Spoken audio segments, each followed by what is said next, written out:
¿Cuándo lo perdió todo finalmente el niño de oro? Mi hermano Kyle. Literalmente, no podía hacer nada mal a los ojos de nuestros padres, mientras que todo lo que yo hacía era, de alguna manera, una decepción, o no era lo suficientemente bueno. Él se saltaba las cenas familiares para salir con amigos y mamá decía, oh, Kyle necesita su tiempo social. Pero cuando yo tenía el club de teatro, ella me hacía sentir culpable por perderme momentos familiares preciosos.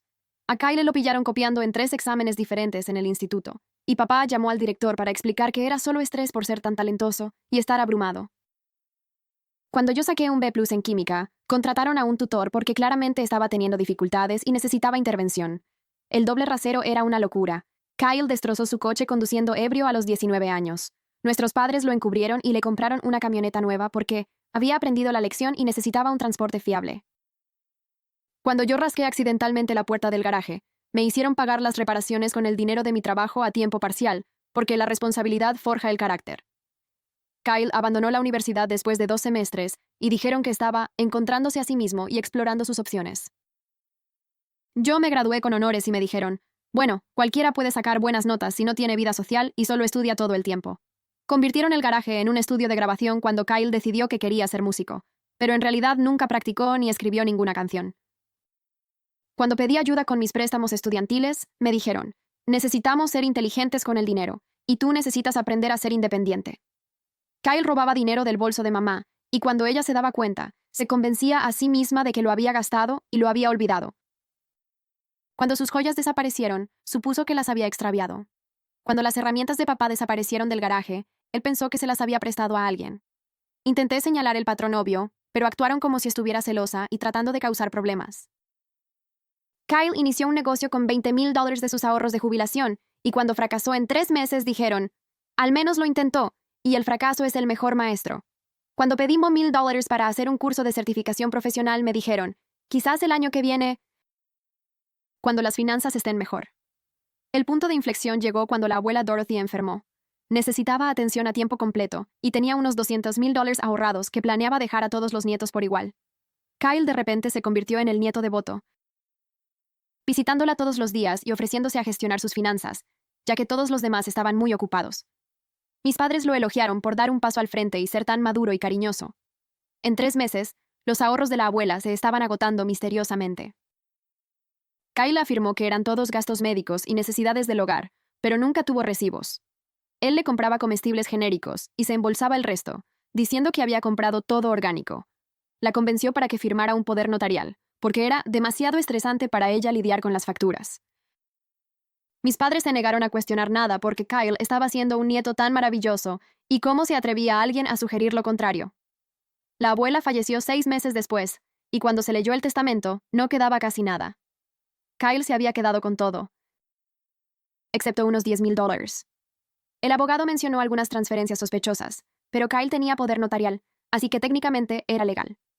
Mis padres aún lo defendieron, diciendo que debía haberlo usado para el cuidado de la abuela, y que deberíamos estar agradecidos de que él estuvo allí para ella.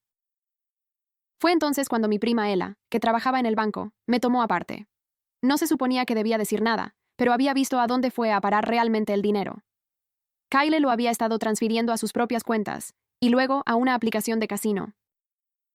$200,000 apostados en 6 meses mientras la abuela comía pan genérico y veía sus programas en una casa helada, porque Kyle dijo que la factura de la calefacción era demasiado cara.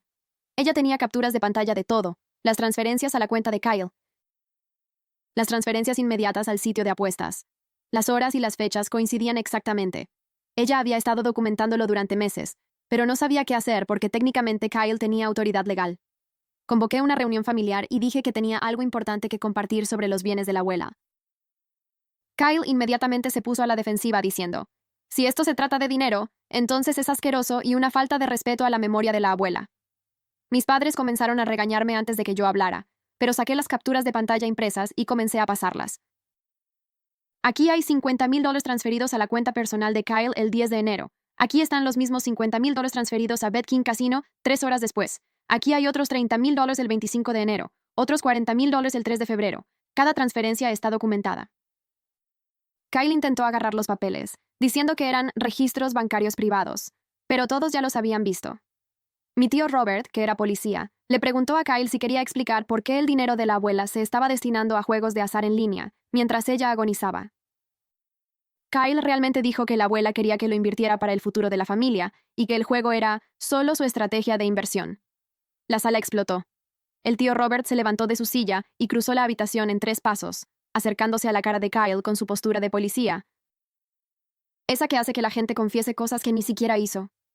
Kyle retrocedió tambaleándose hacia el pasillo, con las manos levantadas como si Robert fuera a golpearlo, y mamá comenzó a gritarle a Robert que se calmara y dejara de atacar a su hijo. Papá se unió, gritando que esto era completamente inapropiado, y que Robert necesitaba alejarse ahora mismo. Robert no se movió ni un centímetro.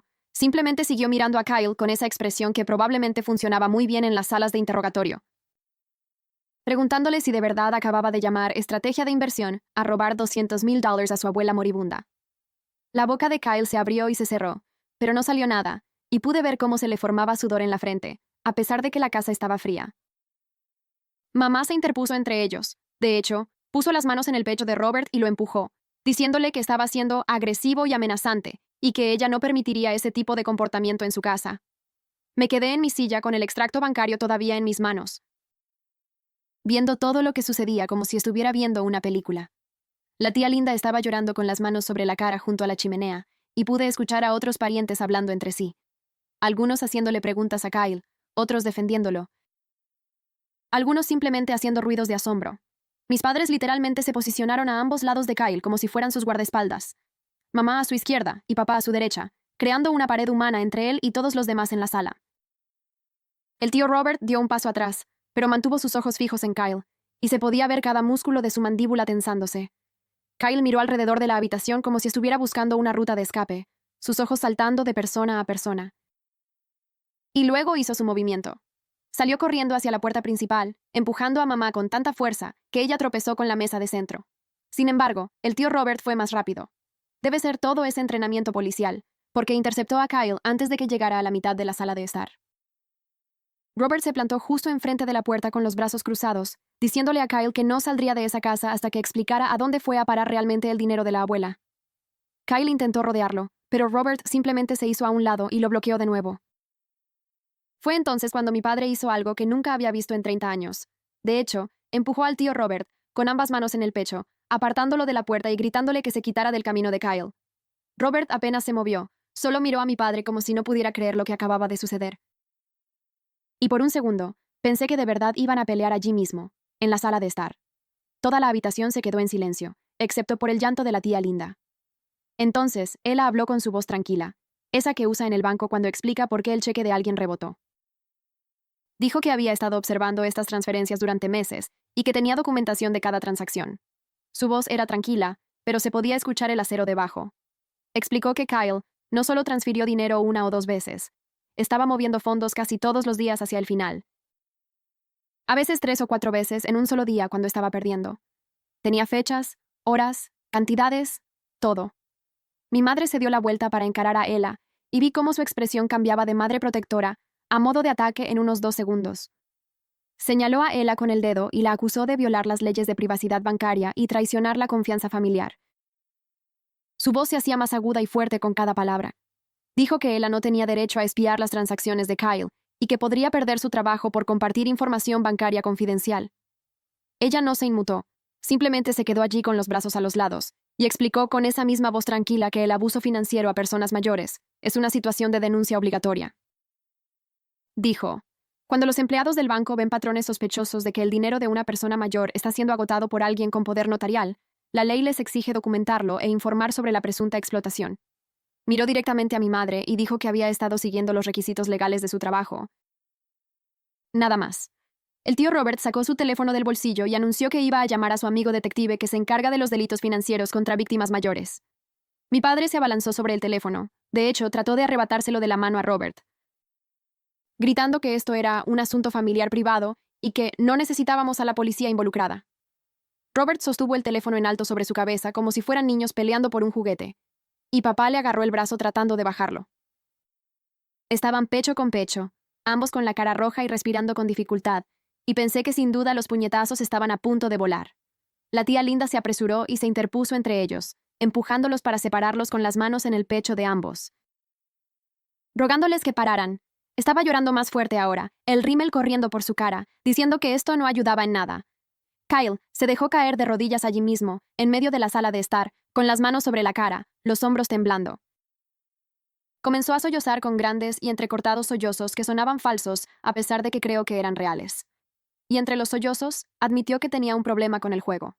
Dijo que nunca quiso que llegara a ser tan grave, que pensó que podía controlarlo, que iba a pagarle a la abuela cuando finalmente tuviera un gran golpe de suerte. Miró a todos con lágrimas y mocos corriendo por su cara, y afirmó que había estado tan cerca de un premio gordo importante que habría arreglado todo. Que solo necesitaba una gran victoria más. Mis padres se transformaron al instante, como si alguien hubiera accionado un interruptor. Mamá se dejó caer de rodillas junto a Kyle y lo rodeó con sus brazos, meciéndolo como si tuviera 5 años. Ella decía: «Está bien, cariño. Estás enfermo. Necesitas ayuda, no juicio. Te vamos a ayudar a superar esto». Papá también se agachó y puso su mano en la espalda de Kyle, y luego se puso de pie y se dirigió a toda la sala como si estuviera dando un discurso. Anunció que Kyle había admitido que tenía una enfermedad, que la adicción al juego es una enfermedad mental reconocida, y que todos necesitábamos concentrarnos en conseguirle tratamiento en lugar de culparlo y castigarlo. Dijo que cualquiera que realmente amara a Kyle lo apoyaría durante su recuperación, en lugar de atacarlo cuando estaba en su punto más bajo. Finalmente me levanté de mi silla, con el extracto bancario todavía agarrado en mi mano. Miré a todos estos parientes, algunos asintiendo con la cabeza a mi padre, otros luciendo incómodos, otros todavía llorando. Pregunté si alguien recordaba que la abuela vivió en una casa fría comiendo comida barata, mientras Kyle apostaba los ahorros de su vida. Lo dije muy lento y claro para que todos pudieran oír. Varios parientes asintieron, incluidos el tío Robert y Ella, y una de mis primas dijo algo sobre cómo la abuela se había quejado de tener frío el invierno pasado. Pero mis padres actuaron como si acabara de decir la cosa más cruel y despiadada imaginable. Mamá me miró con una expresión de puro disgusto, y dijo que yo estaba siendo poco comprensiva con las luchas de salud mental de Kyle. Papá dijo que yo estaba eligiendo juzgar y castigar, en lugar de mostrar compasión por alguien que sufre una enfermedad. El tío Robert hizo la llamada de todos modos, dándole la espalda a mi padre y caminando hacia la cocina con el teléfono pegado a la oreja. Podía oírlo hablar con alguien, explicando la situación con su voz de policía, todo profesionalidad y hechos. Mencionó el abuso de poder notarial, la explotación financiera de personas mayores, las transferencias documentadas a sitios de juegos de azar, $200,000 en 6 meses. Dijo que tenía un familiar que trabajaba en el banco con documentación completa de cada transacción. Mi padre lo siguió hasta la puerta de la cocina, todavía protestando, diciendo que Robert estaba cometiendo un terrible error y que esto destruiría a la familia. Mamá se quedó en el suelo con Kyle, abrazándolo mientras él lloraba en su hombro, y yo simplemente me quedé allí con esos extractos bancarios en mi mano, preguntándome cómo habíamos llegado a este punto en el que mostrar evidencia de robo era de alguna manera lo cruel que hacer. Sonó el timbre de la puerta principal, y Britney entró llevando 2 bolsas de supermercado y diciendo que traía los bocadillos que mamá había pedido. Se detuvo en la entrada y su boca se abrió mientras asimilaba la escena. Kyle seguía en el suelo con mamá abrazada a él mientras sollozaba en su hombro. Papá estaba a su lado con los brazos cruzados, luciendo listo para pelear con cualquiera que se acercara. El tío Robert regresaba de la cocina con el teléfono todavía en la mano. La tía Linda lloraba en silencio en el sillón de la esquina. Ella estaba cerca de mí, sosteniendo más extractos bancarios. Otros 3 parientes estaban dispersos, luciendo como si quisieran desaparecer entre los muebles. Britney dejó lentamente las bolsas de supermercado y preguntó qué estaba pasando y por qué todos lloraban.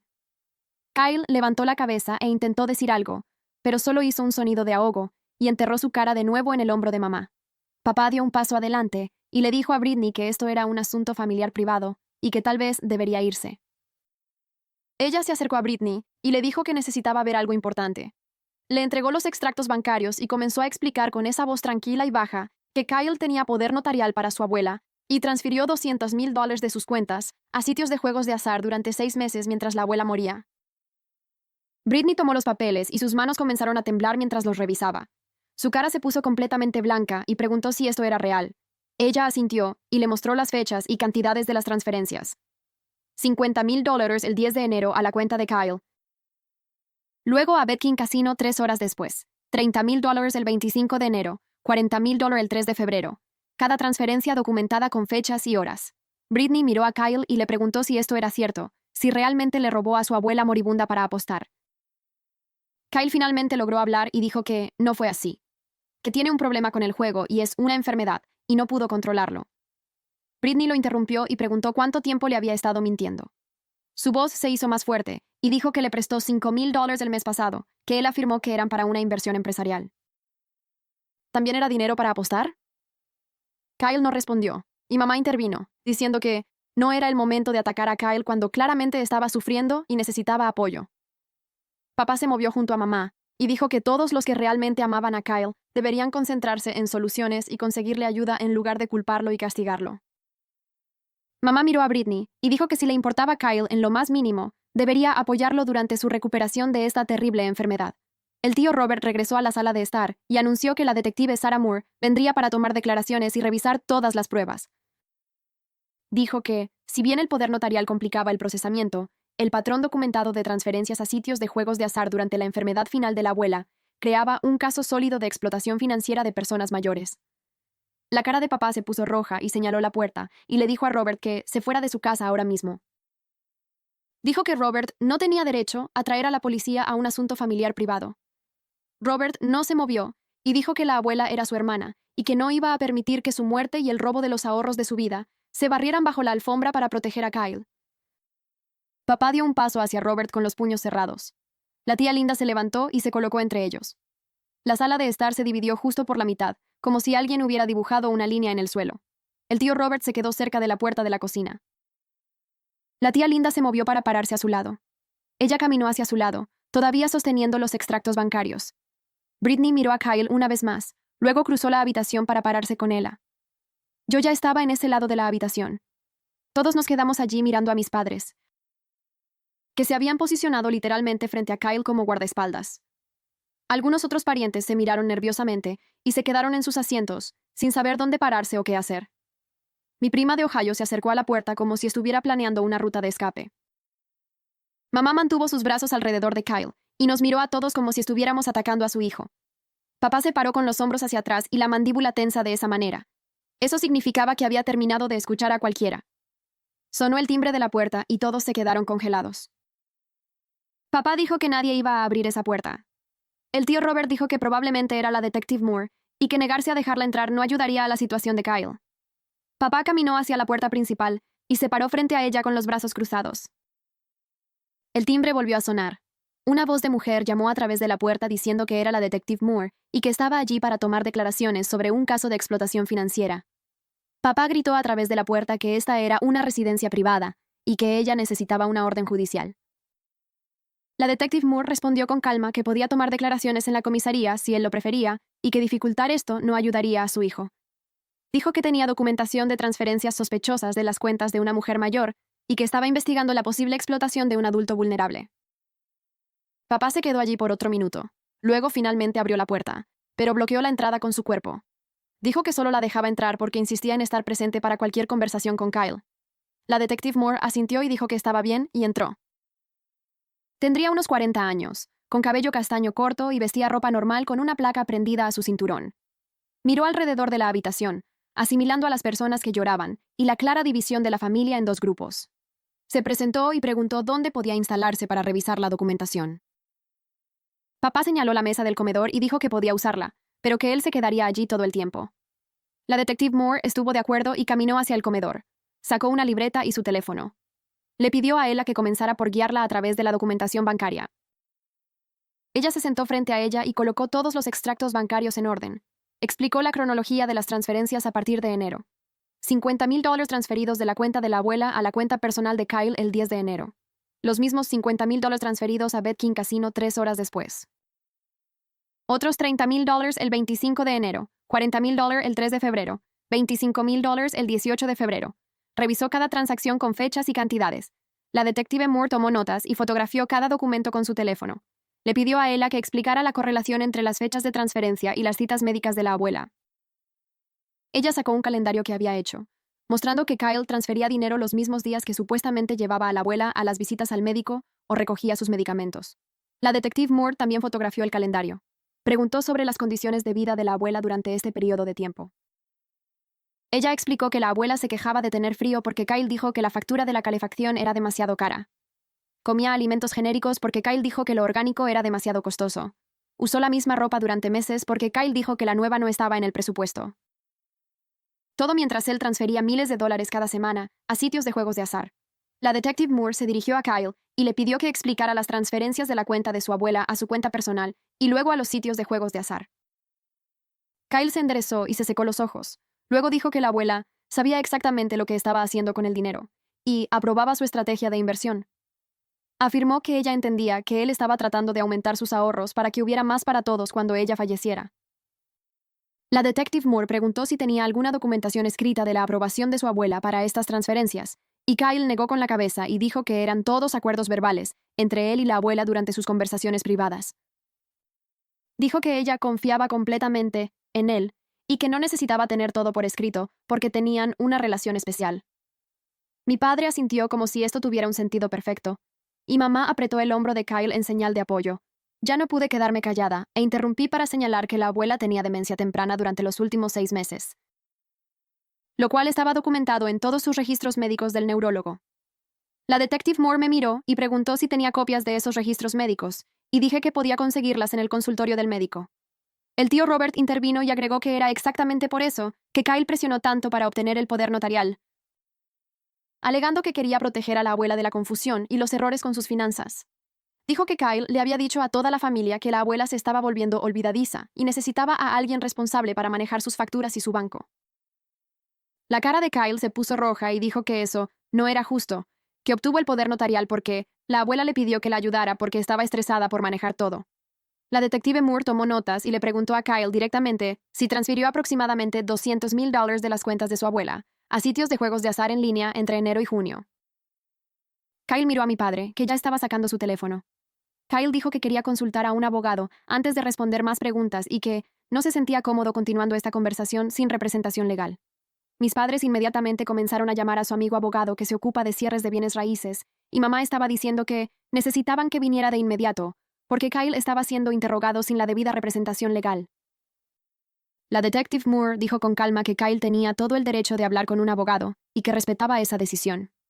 Explicó que la evidencia documentada habla por sí misma, independientemente de si Kyle proporciona declaraciones adicionales, y que los registros bancarios y el historial de transacciones crean una clara cronología de la explotación financiera.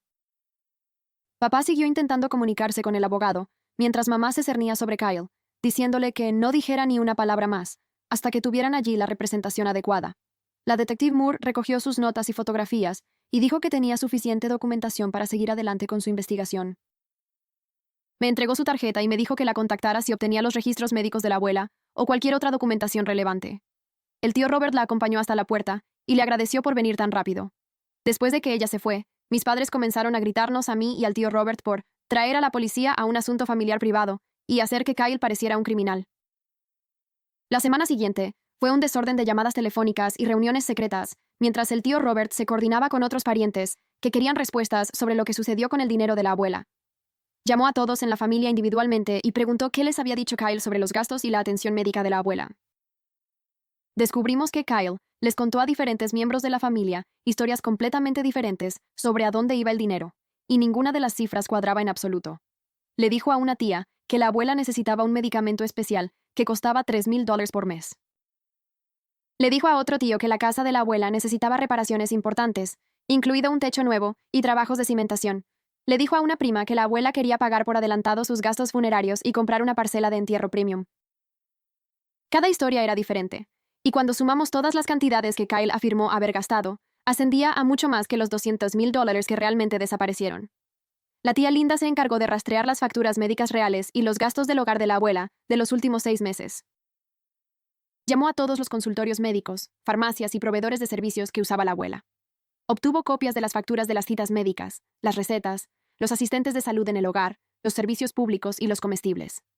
Hizo una hoja de cálculo con cada gasto documentado y verificado. El total ascendió a tal vez $30,000 por todo, lo que significaba que Kyle apostó al menos $170,000 que no tenían absolutamente nada que ver con el cuidado de la abuela. Cuando la tía Linda me mostró la hoja de cálculo, me sentí enferma al ver lo poco que Kyle realmente gastó en la abuela en comparación con lo que robó. Ella fue a su gerente de banco y le explicó toda la situación, pidiendo permiso para proporcionar declaraciones oficiales sobre los patrones de transacciones sospechosas que había observado. El gerente del banco revisó la documentación de ELA y admitió que deberían haber marcado la actividad antes. pero la documentación del poder notarial parecía legítima, por lo que el sistema no lo detectó como posible explotación. Aceptó dejar que él la proporcionara declaraciones oficiales y dijo que el banco cooperaría con cualquier investigación. Ella se sintió aliviada de poder hablar abiertamente ahora sin preocuparse por violar las reglas de privacidad. Programé una reunión con un abogado civil llamado Señor Harrison, que se especializaba en litigios de patrimonio y casos de abuso de personas mayores.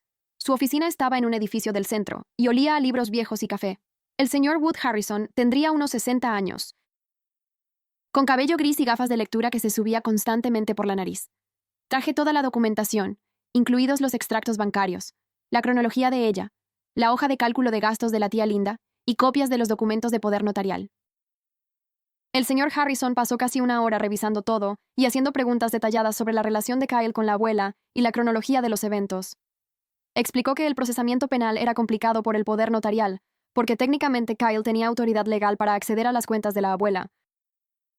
Pero la acción civil por incumplimiento del deber fiduciario tenía muchas más posibilidades de éxito. Dijo que tener poder notarial crea una responsabilidad legal de actuar en el mejor interés de la persona, y usar su dinero para beneficio personal como el juego viola claramente esa responsabilidad. El señor Harrison revisó toda la documentación nuevamente y dijo: tenemos un caso sólido de que Kyle violó su responsabilidad fiduciaria al usar el dinero de la abuela para beneficio personal en lugar de su cuidado. Explicó el proceso para presentar una demanda civil y lo que potencialmente podríamos recuperar.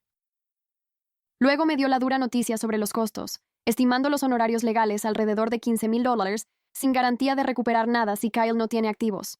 Dijo: incluso si ganamos el caso y obtenemos una sentencia, cobrar dinero de alguien que está en bancarrota y tiene deudas de juego es extremadamente difícil.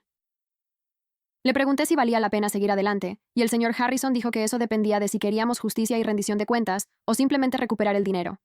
Dijo que a veces obtener una sentencia legal registrada es importante, incluso si nunca cobras $1. Le dije que necesitaba hablar con el tío Robert sobre dividir el costo. Cuando le expliqué la situación al tío Robert, dijo que estaba dispuesto a pagar la mitad de los honorarios del abogado, porque esto ya no se trataba de dinero. Se trataba de asegurarse de que Kyle enfrentara consecuencias reales por una vez en su vida. Ambos sabíamos que mis padres no contribuirían con nada a una demanda contra su niño de oro. Llamé al señor Harrison y le dije que queríamos seguir adelante con el caso civil. Dijo que comenzaría a preparar la documentación y que necesitaríamos pagar una cuota inicial de $7,500 cada uno para empezar. Esa misma tarde, mi madre llamó llorando y rogándome que no emprendiera acciones legales contra Kyle. Dijo que la familia ya estaba destrozada y que una demanda destruiría cualquier posibilidad de sanar y seguir adelante juntos. Le dije que Kyle destruyó a la familia cuando le robó a la abuela y la dejó vivir en condiciones terribles mientras él apostaba los ahorros de su vida. Mamá dijo que yo estaba siendo cruel y vengativa y que lamentaría esta decisión cuando fuera demasiado tarde para arreglar nuestra relación. Papá nos envió un correo electrónico a mí y al tío Robert diciendo que si continuábamos con acciones legales contra Kyle, lo considerarían acoso y consultarían a su propio abogado sobre la presentación de una contrademanda. Dijo que tenían documentación de todas las formas en que nos habían apoyado a lo largo de los años y que estábamos mostrando una ingratitud increíble al atacar a su hijo en su momento de necesidad. El correo electrónico me hizo darme cuenta de que la división familiar no era temporal ni reparable. Era permanente y estaba empeorando. El tío Robert reenvió el correo electrónico de papá al señor Harrison y preguntó si la amenaza de una contrademanda era algo de lo que preocuparse. El señor Harrison dijo que era una amenaza vacía destinada a intimidarnos y que teníamos todo el derecho legal de iniciar acciones civiles por incumplimiento del deber fiduciario. Dijo que documentáramos toda la comunicación de mis padres en caso de que su acoso escalara. Envié al señor Harrison mi mitad de la cuota inicial y el tío Robert envió su parte el mismo día. El argumento de la capacidad disminuida. A los 3 días de que presentáramos la cuota inicial, Kyle contrató a su propio abogado llamado Richard Crane, que se especializaba en defensa criminal. El tío Robert se enteró por sus contactos policiales antes de que mis padres se lo dijeran a nadie. El señor Crane inmediatamente comenzó a hacer declaraciones a la detective Moore sobre cómo la adicción al juego de Kyle era una enfermedad mental reconocida que afectó su juicio y su capacidad de toma de decisiones. Estaba construyendo una defensa en torno a la capacidad disminuida, alegando que Kyle no podía formar intención criminal porque su adicción estaba controlando sus acciones.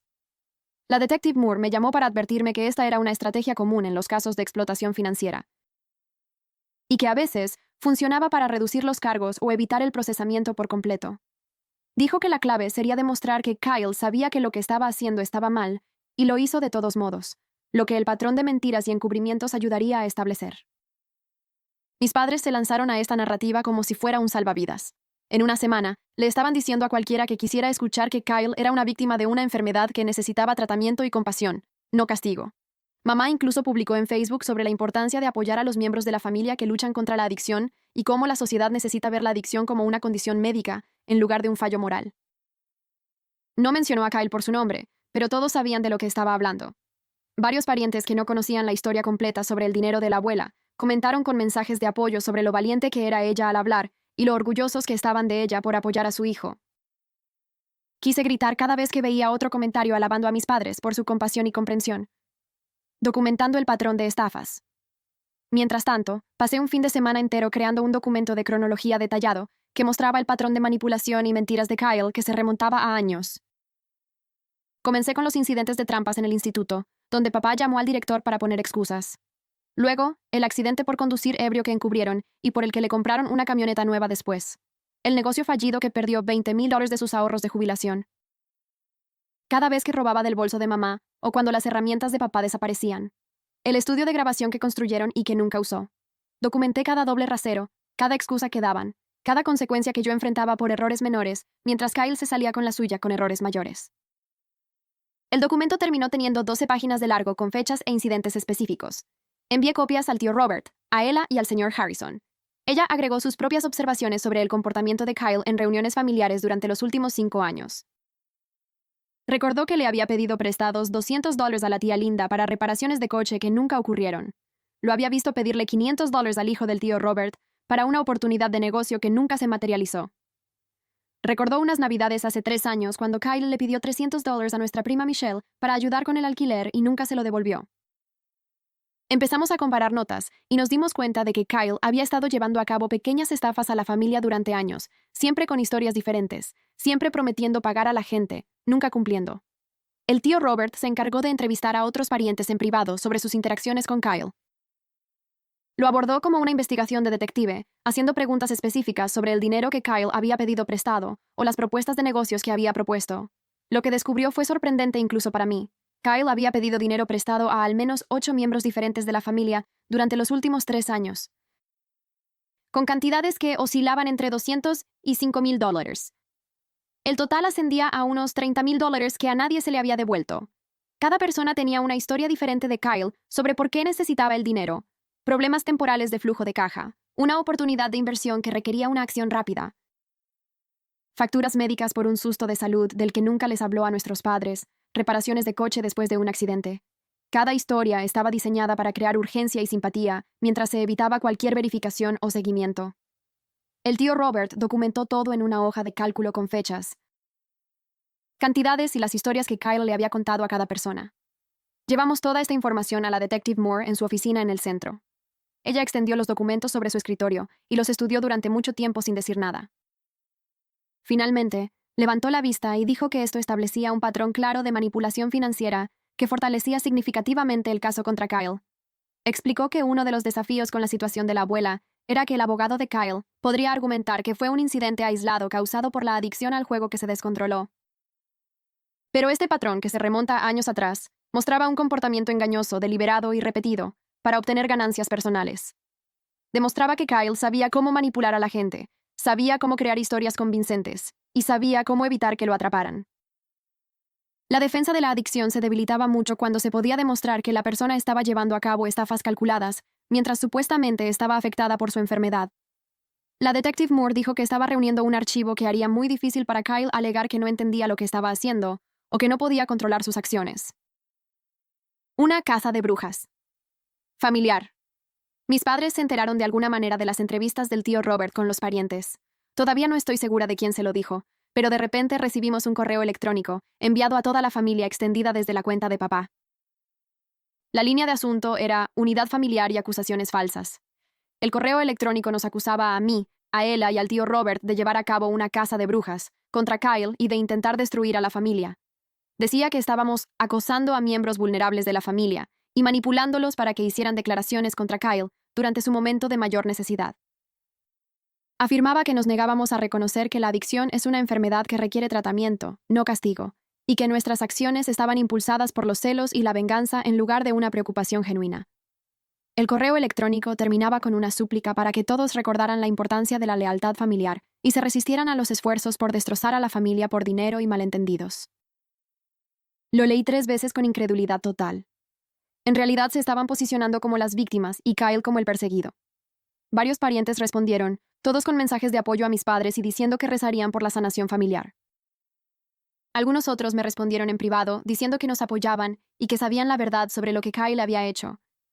La familia se estaba dividiendo en bandos claros y la división empeoraba cada día. Tratamiento de adicción y demanda civil. 3 semanas después de la confrontación inicial en la reunión familiar.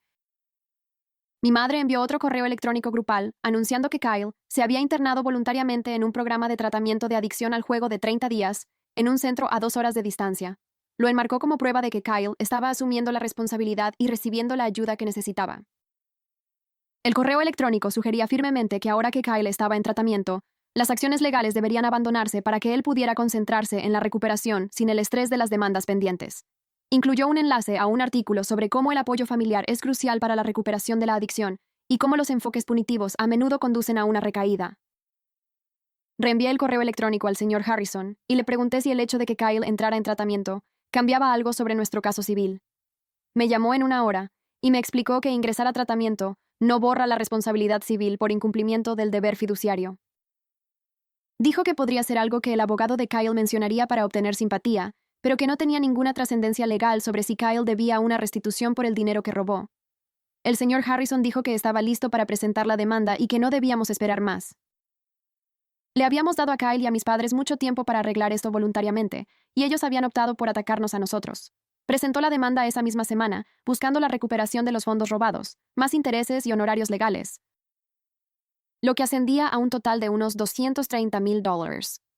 La demanda nombraba a Kyle como demandado y detallaba el incumplimiento del deber fiduciario, las transferencias a sitios de juegos de azar y el daño financiero al patrimonio de la abuela y a los beneficiarios previstos. El abogado de Kyle, Richard Crane, respondió con una moción 2 semanas después, alegando que Kyle no tenía activos que recuperar y que seguir con la demanda solo le impediría concentrarse en su recuperación de la adicción. La moción incluía estados financieros que mostraban que Kyle estaba completamente en bancarrota con deudas significativas propias. Argumentaba que la demanda era punitiva en lugar de restauradora y que causaría daño psicológico que podría desencadenar una recaída. La moción solicitaba que el caso fuera desestimado o, como mínimo, suspendido hasta que Kyle completara el tratamiento y tuviera tiempo para establecer una recuperación estable. Hipocresía financiera y descubrimiento. Lo que sucedió después me hizo hervir la sangre. Mis padres anunciaron que pagarían los honorarios legales de Kyle para luchar contra la demanda. Estos eran los mismos padres que dijeron que no podían ayudar con mis préstamos estudiantiles, porque necesitaban ser inteligentes con el dinero.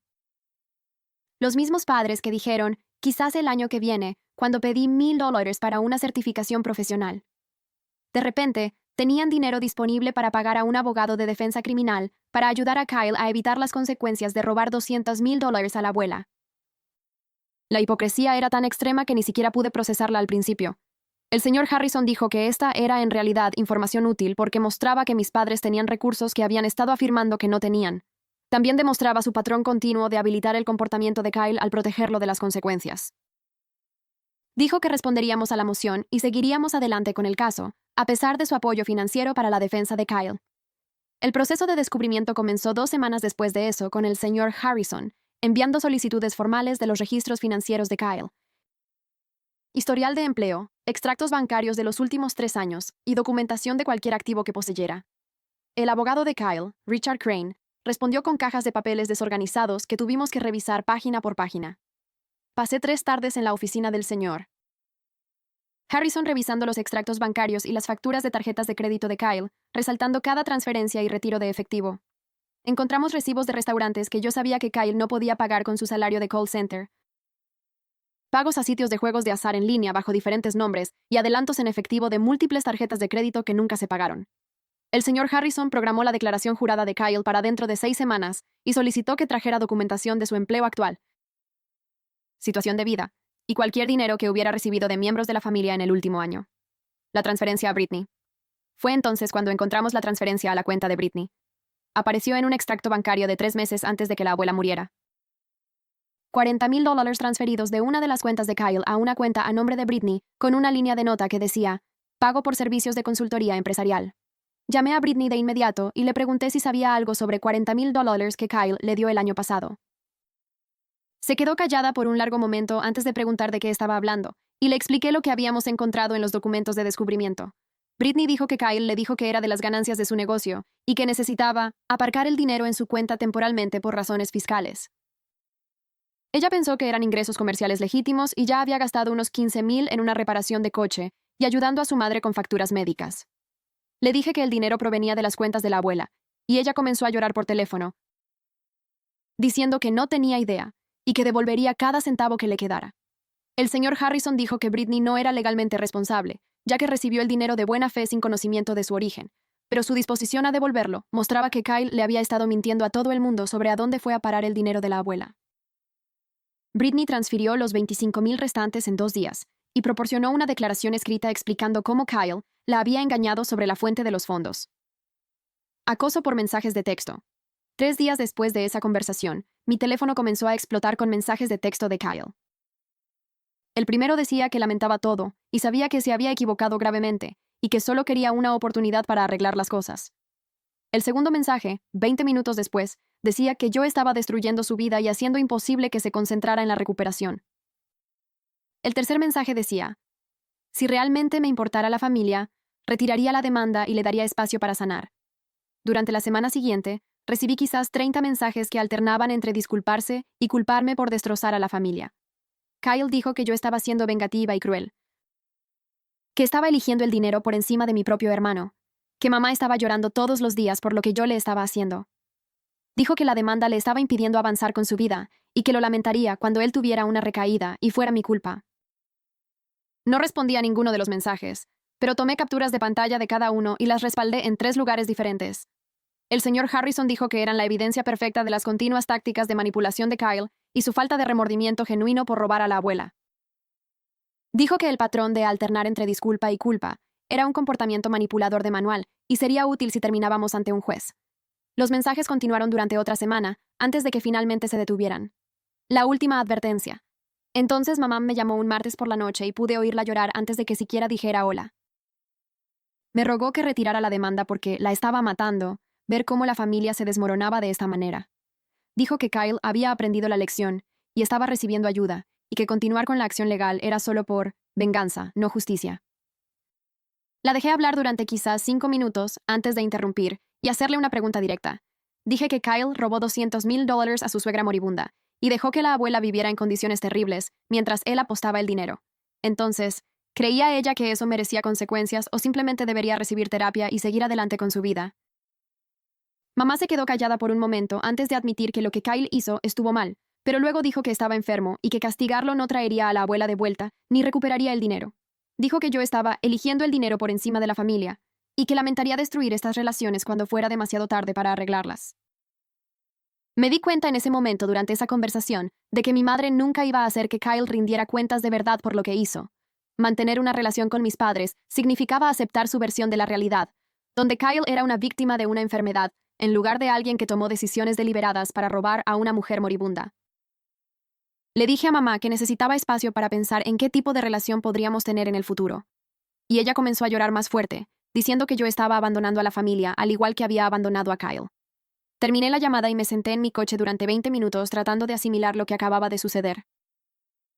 2 días después, recibí un correo electrónico formal de papá con la línea de asunto, decisiones familiares y consecuencias. Escribió que si continuaba con la demanda contra Kyle, considerarían que yo había elegido excluirme de la familia. El correo electrónico enumeraba todas las formas en que me habían apoyado a lo largo de los años.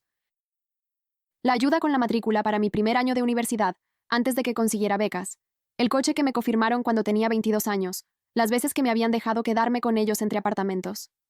Papá dijo que así era como yo recompensaba su amor y sacrificio, al atacar a mi hermano cuando estaba en su punto más bajo y más necesitaba el apoyo familiar. Dijo que tenía una semana para decidir si quería ser parte de esta familia o continuar por un camino de amargura y venganza. Reenvié el correo electrónico al señor Harrison sin comentarios, y él me llamó en una hora diciendo que esto era más evidencia del patrón familiar que habilitó el comportamiento de Kyle durante años. Formando el círculo de apoyo. Ese fin de semana, el tío Robert llamó y dijo que había estado hablando con la tía Linda y Ella sobre todo lo que había sucedido. Dijo que querían formar un grupo de apoyo para aquellos de nosotros que lidiamos con las secuelas del robo de Kyle y el comportamiento habilitador de nuestros padres. Empezamos a reunirnos todos los jueves por la noche en casa del tío Robert.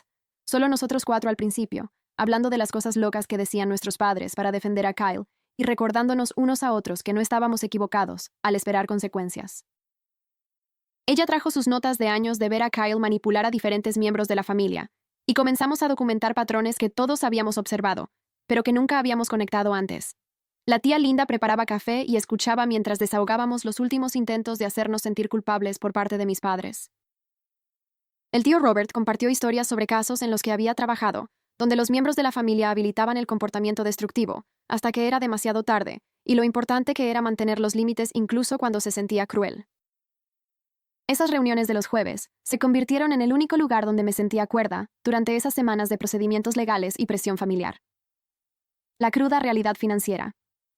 5 semanas después de presentar la demanda, los documentos de divulgación financiera de Kyle llegaron en un grueso sobre de Manila que el señor Harrison me revisó página por página en su oficina.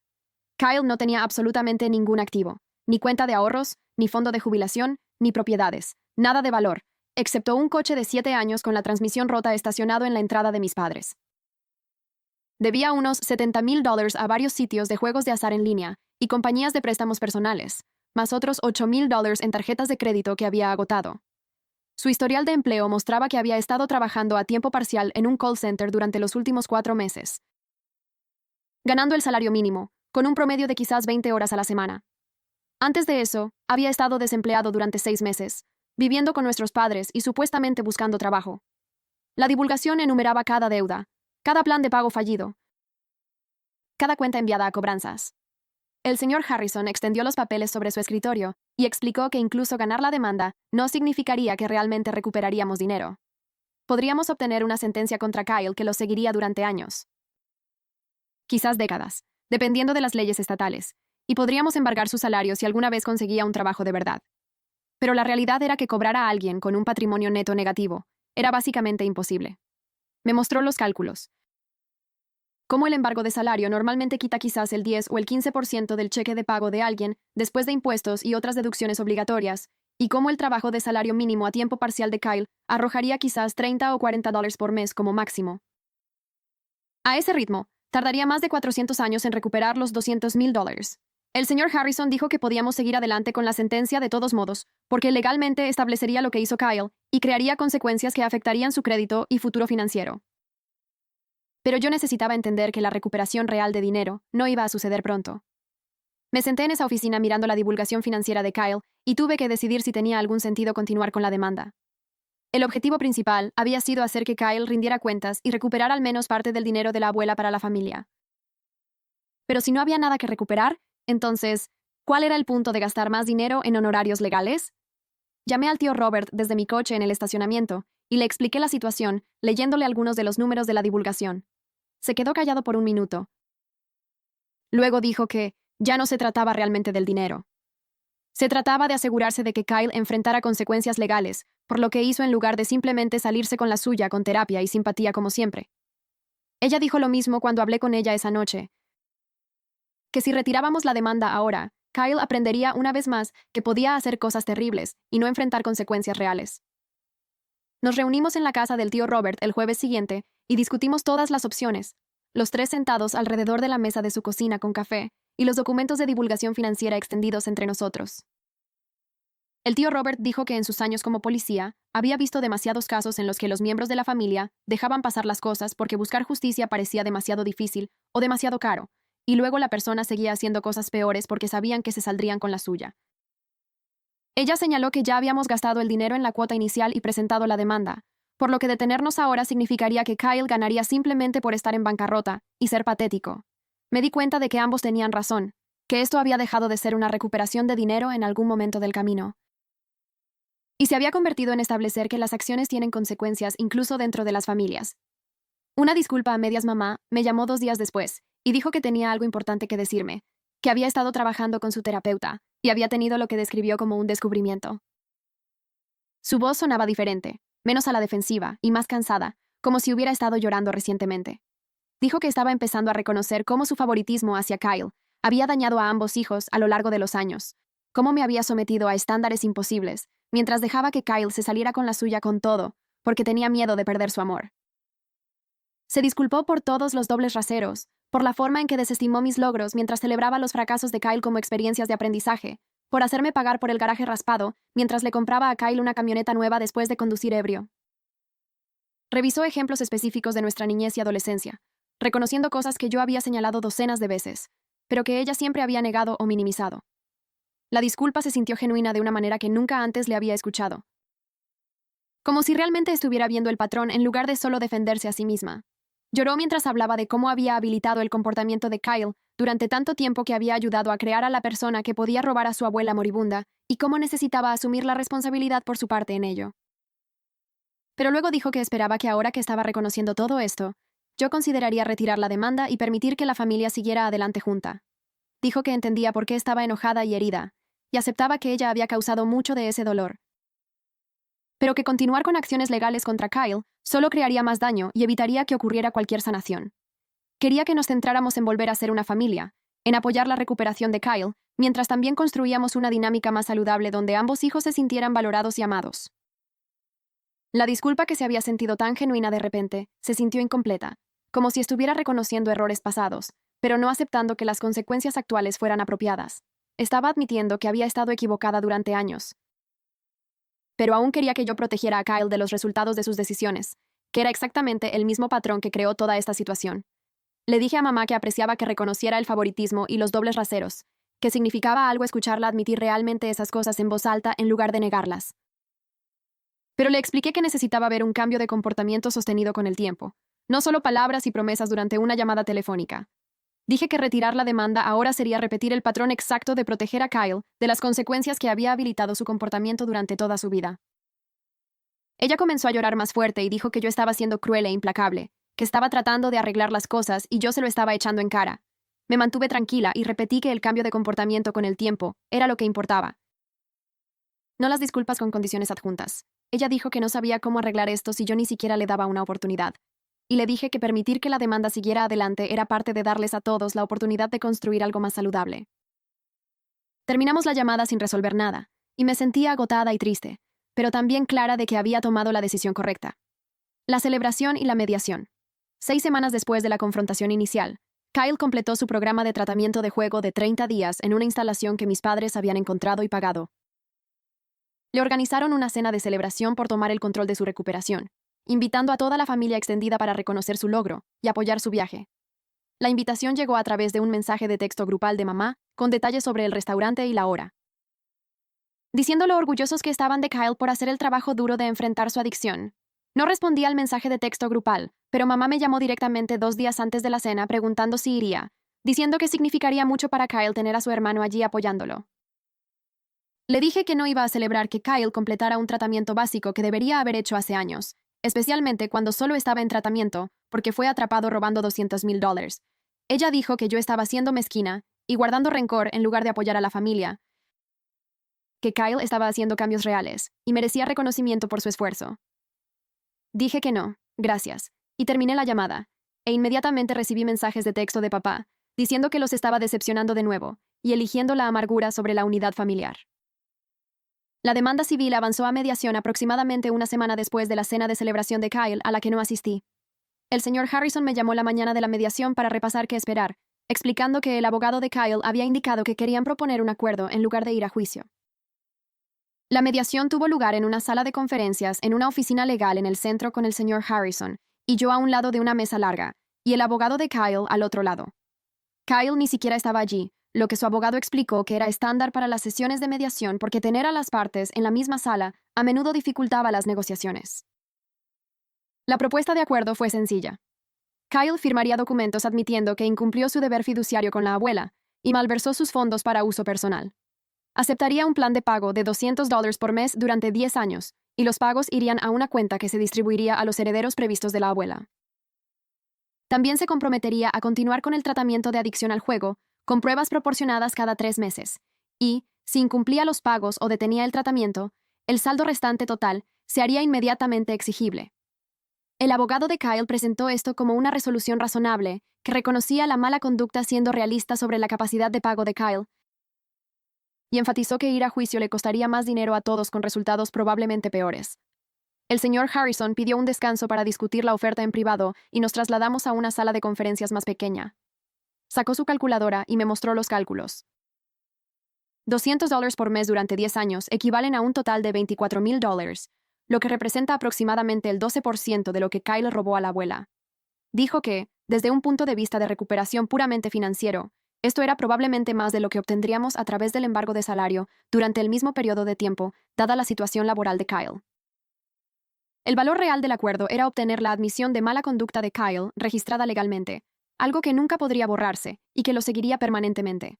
El señor Harrison recomendó aceptar el acuerdo porque lograba el objetivo principal de establecer consecuencias y responsabilidad legal, a pesar de que la recuperación financiera era mínima. También señaló que ir a juicio costaría otros $10,000 en honorarios legales sin garantía de un mejor resultado, y que los jueces a menudo veían con buenos ojos a los acusados que admitían la mala conducta y proponían planes de pago razonables. Llamé al tío Robert desde la sala de conferencias y le expliqué los términos del acuerdo, leyéndole el lenguaje exacto sobre la admisión de mala conducta y la estructura de pago. Me puso en altavoz para que ella también pudiera escuchar, y discutimos si aceptar una cantidad tan pequeña era básicamente dejar que Kyle se saliera con la suya fácilmente. Ella dijo que $24,000 eran insultantes en comparación con $200,000. Pero el tío Robert señaló que ya habíamos establecido que Kyle no tenía nada que quitarle, por lo que esto se trataba más de obtener la admisión registrada que del dinero. Pregunté qué pensaban honestamente que deberíamos hacer. Y después de una larga pausa, el tío Robert dijo que deberíamos aceptarlo. Explicó que la admisión legal de incumplimiento del deber fiduciario sería parte del registro permanente de Kyle, que afectaría su capacidad para tener poder notarial o administrar las finanzas de cualquier otra persona, y que establecía en documentos legales oficiales que robó a su abuela moribunda. Ella estuvo de acuerdo en que tener eso registrado valía más que pelear durante años por dinero, que probablemente nunca cobraríamos de todos modos. Reconocimos juntos que esto se trataba de establecer consecuencias y documentar la admisión de Kyle de una manera que no pudiera negarse o minimizarse, en lugar de una recuperación financiera total, que nunca fue realista, dada su situación. La firma y el último intento. Fuimos a la oficina del señor Harrison la semana siguiente para la firma real. Kyle se presentó con su abogado y mis padres, que parecían estar asistiendo a un funeral en lugar de que su hijo admitiera haber robado a su abuela moribunda. La sala de conferencias se sintió más pequeña esta vez con solo nosotros 6 alrededor de la mesa. El señor Harrison puso los documentos de acuerdo frente a Kyle y repasó cada sección en voz alta.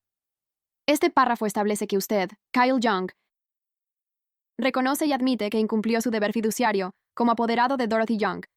Esta sección establece que malversó aproximadamente $200,000 de sus cuentas para uso personal, específicamente juegos de azar en línea, entre enero y junio de este año.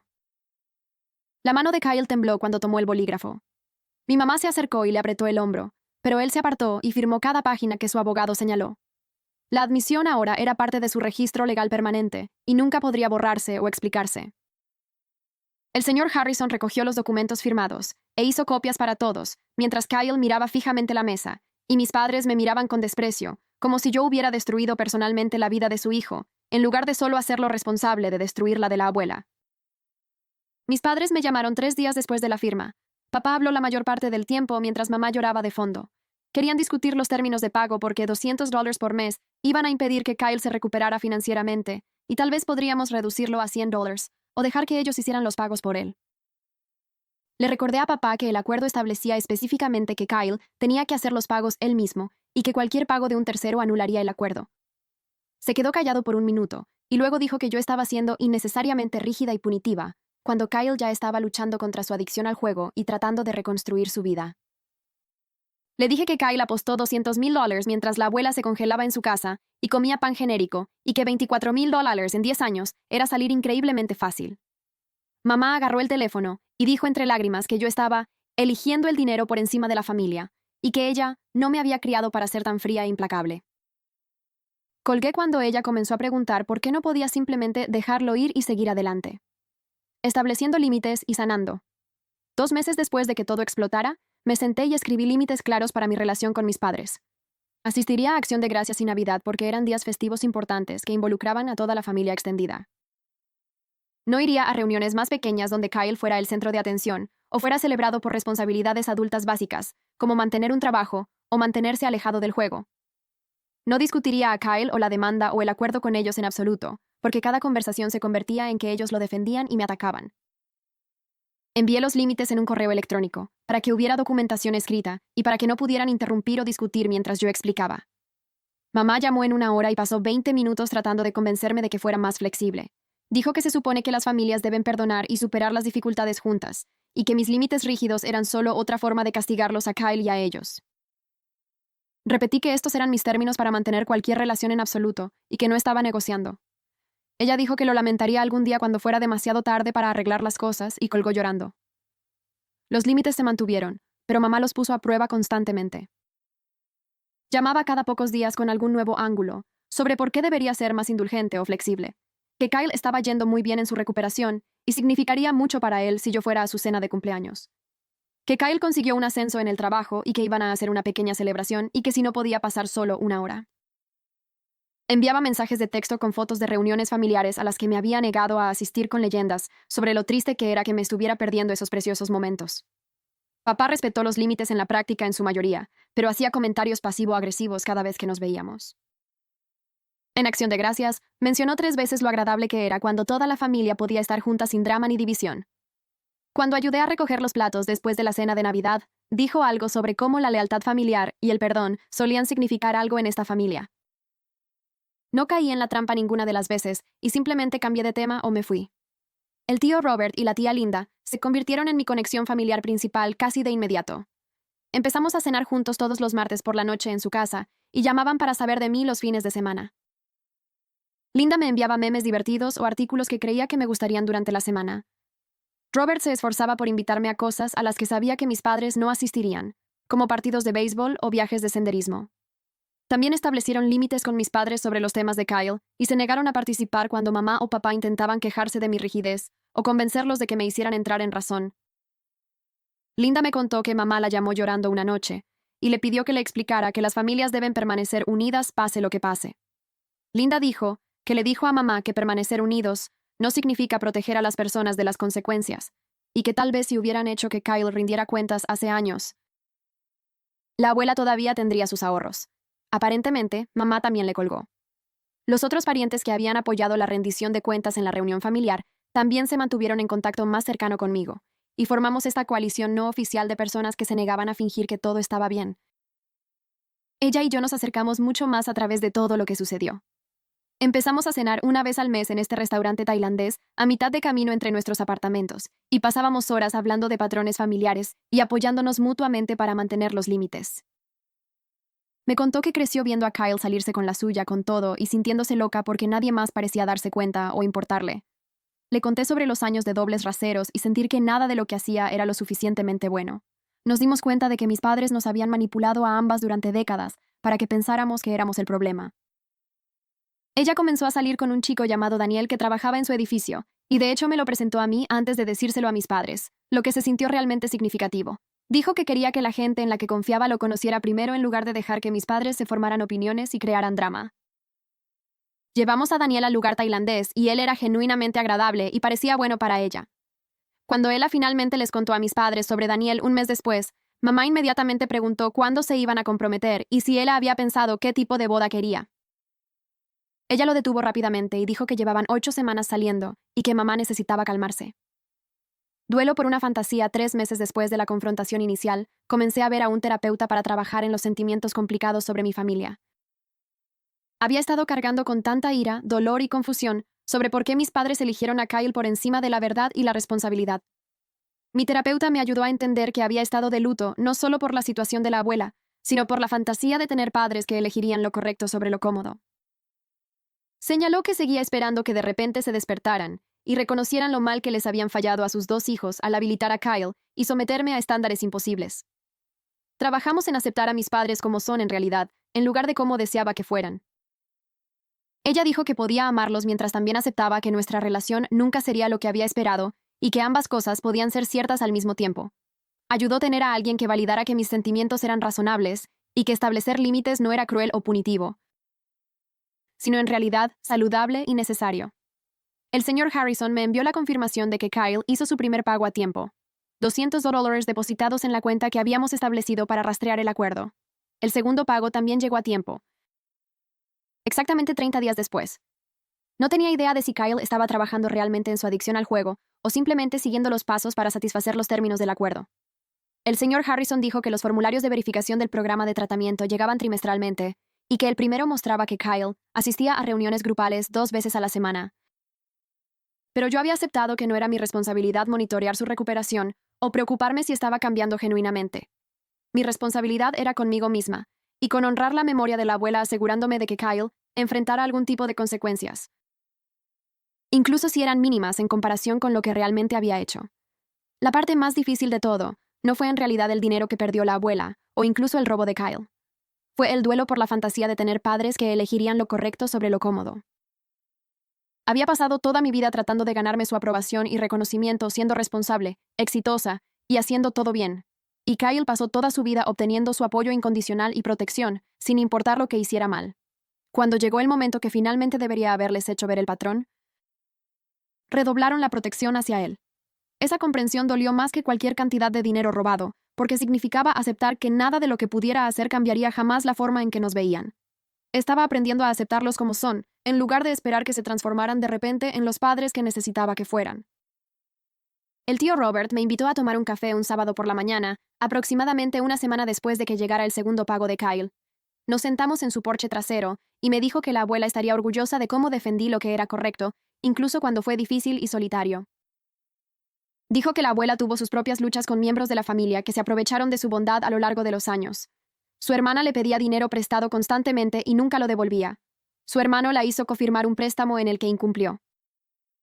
Pasó décadas siendo el felpudo de la familia porque pensaba que ser amable y perdonar era lo mismo que ser buena.